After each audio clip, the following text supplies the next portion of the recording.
नमस्कार, स्वागत है आपका बिजनेस बुलेटिन में। मैं आपके साथ संजीव कुमार।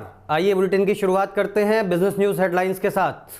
कृषि लोन देने के लिए अब सैटेलाइट इमेज का इस्तेमाल करेगा आईसीआईसीआई बैंक। पीएम स्वनिधि योजना के तहत अब कॉमन सर्विस सेंटर से भी मिलेगा कर्ज।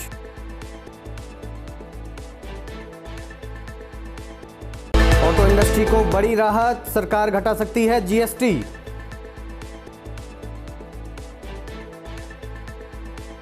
सप्ताह के आखिरी दिन शेयर बाजार में भारी गिरावट, सेंसेक्स लुढ़का 634 अंक।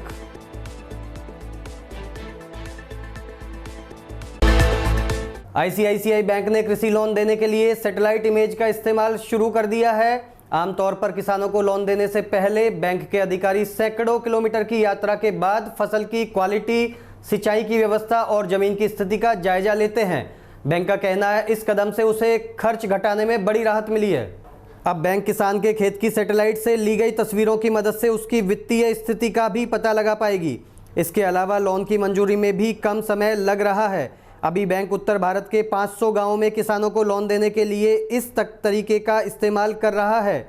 इससे उन्हें खेती से होने वाली आय का अंदाजा लगाने में मदद मिलती है। भारत की 2.8 लाख करोड़ डॉलर की अर्थव्यवस्था में कृषि की करीब 15% हिस्सेदारी है। प्रधानमंत्री स्वनिधि योजना के तहत 10,000 रुपये तक का कर्ज लेना और भी आसान हो गया है। रेहड़ी पटरी लगाने वाले और छोटे कारोबारी अब देश भर में फैले 3.8 लाख कॉमन सर्विस सेंटर्स के जरिए इसे ले सकेंगे। सरकार की डिजिटल और ई गवर्नेंस सेवा इकाई ने यह जानकारी दी है। इस योजना के तहत रेहड़ी पटरी और छोटे कारोबारियों को 10,000 रुपये तक की कार्यशील पूंजी उपलब्ध करवाई जाती है। ऑटो इंडस्ट्री को सरकार दे सकती है एक बड़ी सौगात। वह सभी तरह के वाहनों पर जीएसटी रेट में 10% तक कटौती कर सकती है।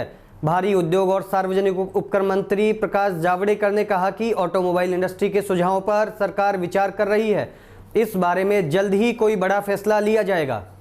लॉकडाउन के चलते ऑटो इंडस्ट्री को काफ़ी नुकसान झेलना पड़ा है। जावड़ेकर ऑटोमोबाइल कंपनियों के संगठन सियाम के 60वें सालाना सम्मेलन में बोल रहे थे। उन्होंने बताया कि वह जीएसटी में अस्थायी कटौती की इंडस्ट्री की मांग के बारे में प्रधानमंत्री और वित्त मंत्री से भी बातचीत करेंगे। सप्ताह के अंतिम दिन घरेलू शेयर बाजार में आई भारी गिरावट। शुक्रवार को भी शेयर बाजार नहीं पकड़ पाए रफ्तार। शुक्रवार सुबह बाजार बहुत कमजोर खुले। पूरे दिन बाजार पर बिकवाली दबाव हावी रहा। बाजार की नजरें अब अमेरिका में रोजगार के आंकड़ों पर टिकी हुई हैं। बीएसई सेंसेक्स 634 अंक गिरकर 38,357 के स्तर पर बंद हुआ। वहीं निफ्टी 50 इंडेक्स ने 194 अंक की भारी गिरावट दर्ज कर 11,334 पर कारोबार खत्म किया। बिजनेस न्यूज में फिलहाल इतना ही। देखते रहिए बिजनेस बुलेटिन।